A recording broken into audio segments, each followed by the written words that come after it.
describe him to me. And Muslims, look at the description of your Rasul. And for some, this would be the first time you hear what your Prophet looked like. I saw a man of striking appearance.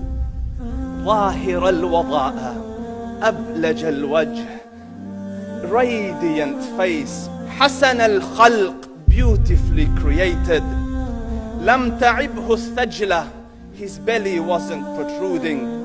ولم تزر به السعلة, nor was his head disproportionate and small. وسيم قسيم, proportionate and delicate, finely made, a specimen of a creation. في عينيه دعج, in his eyes there was a contrast. The dark was immensely dark, the white was excessively white. وفي أشفاره وطف, and his eyelashes were long.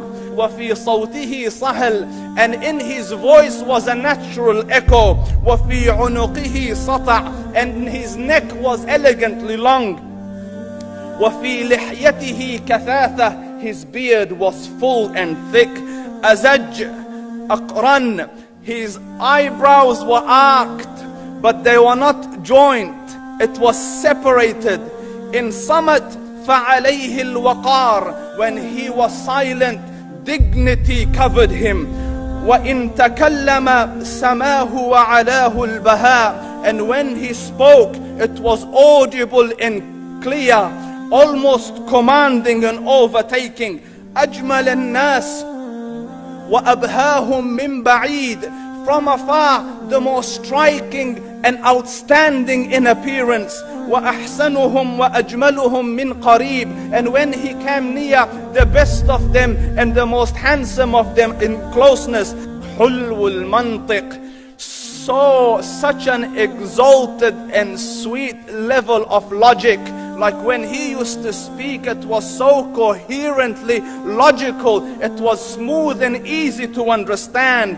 فصل لا نزر ولا هذر, he was to the point, not excessive nor too short. كأن منطقه خرزات نظم يتحدرن, his logic, his utterances, his words were like jewels coming out of a necklace, calculated, polished, one after the other, it would flow magically. ربعة, he was medium in height.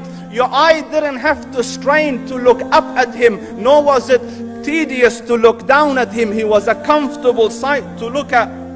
له رفقاء يحفون به, he had friends, the people that were with him, they were working around him to try to serve and protect him.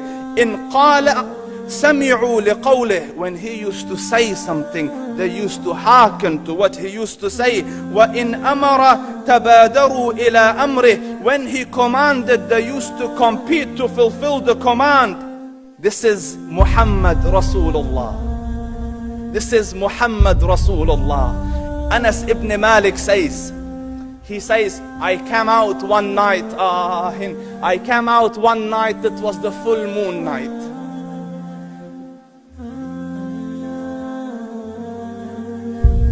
And I looked at the moon, and in the desert, understand, the moon is an awesome sight. It is smooth, it is radiant, it is clear, it is gentle compared to the scorching sun at which they are used to.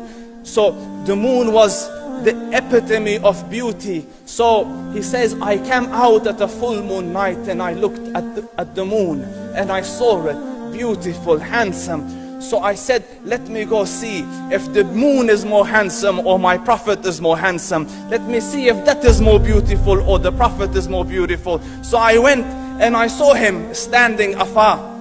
So I looked at his face and I looked at the moon, and I looked at his face, and I looked at the moon, and I looked at his face, and I looked at the moon, and he said, Wallahi, he was more handsome than the moon in its entirety. That is just the look of your Rasul. Aisha radiyallahu anha says, I was sewing with the needle, my needle dropped in the dark, I couldn't find it. I said, Ya Rasul, I can't find it. He moved his face close, and I swear, out of the radiance of his face, I found my needle. And the Prophet sallallahu alaihi wasallam was mind-bogglingly handsome, but his handsomeness was covered with waqar and jalal and hayba. The Sahaba say, when we used to sit at his feet, two feelings conflicting would come on the heart. The first one, you wanted to look at him. You wanted to behold the majesty of his face. And when you wanted to look up, shyness used to overtake you, so you used to look down. Amr ibn al-As says, I sat with him many times, but if you ask me to describe his face, I can't describe it. I wouldn't be able to look up to him ijlalan wa ta'zeeman. I couldn't look up at him. And that is why he didn't have the problems that Yusuf alayhi salam had.